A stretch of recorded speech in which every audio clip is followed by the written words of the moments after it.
সিদ্ধান্ত লয় ইয়াতে কেবিনেটে আৰু এটা বিশেষ সিদ্ধান্ত লৈছে যেটো মই আপোনালোকক ক'ব খুজিছোঁ সেইটো হৈছে অসমৰ স্কুলবিলাকত গ্ৰেজুৱেট টিচাৰ সায়েন্স আছিলে আৰু গ্ৰেজুৱেট টিচাৰ আৰ্টছ আছিলে কিন্তু আমি এটা অনুভৱ কৰিছোঁ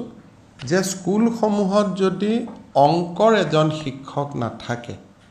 তেতিয়াহ'লে শিক্ষা ব্যৱস্থাটো শক্তিশালী হ'ব নোৱাৰে আগতে গ্ৰেজুৱেট টিচাৰ সায়েন্সজনে বিজ্ঞানো পঢ়াইছিল অংকও পঢ়াইছিল কিন্তু বহু সময়ত বটানীত যিজন গ্ৰেজুৱেট টিচাৰ হয় জিঅ'লজিত যিজন গ্ৰেজুৱেট টিচাৰ হয় তেওঁ অংক পঢ়াব নোৱাৰিবও পাৰে সেইকাৰণে আজি আমাৰ কেবিনেটে অসমত গ্ৰেজুৱেট টিচাৰ মেথছ বুলি এটা নতুন শিক্ষকৰ পদ সৃষ্টি কৰিছে আৰু এই গ্ৰেজুৱেট টিচাৰ মেথছত আমি 1766 গৰাকী শিক্ষক শিক্ষয়িত্ৰীক নিযুক্তি দিয়াৰ বাবে সিদ্ধান্ত লৈছে অৰ্থাৎ ইয়াৰ ফলত যিসকলে মেথছত অনাৰ্ছ লৈ বা মেথছত মেজৰ লৈ পাছ কৰিছিল তেনেকুৱা 1766 জন যুৱক যুৱতীৰ নিয়োগৰ সুবিধাও মুকলি হ'ব আৰু সমান্তৰালভাৱে আমাৰ বিদ্যালয়সমূহৰ শিক্ষা ব্যৱস্থাত এটা খুব সুন্দৰ প্ৰভাৱ পৰিব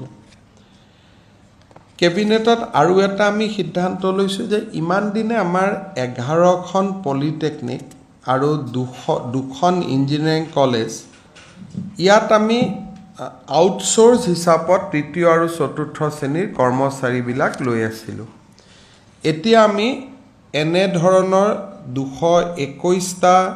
তৃতীয় আৰু চতুৰ্থ শ্ৰেণীৰ পদ আমি গভৰ্নিং বডিসমূহক লবৰ কাৰণে আমি অনুমতি দিছোঁ আৰু তেওঁলোকৰ দৰমহা আমাৰ বাজেটৰ পৰা পোনে দিব পৰা হ'ব তেওঁলোকে আৰু আমাৰ কোনো আউটসোৰ্সিং কৰিব নালাগে গভৰ্নিং বডিয়ে নিজে নিজে নিযুক্তি দিব পাৰিব আমাৰ বডো একৰ্ডত এটা ক্লজ আছিলে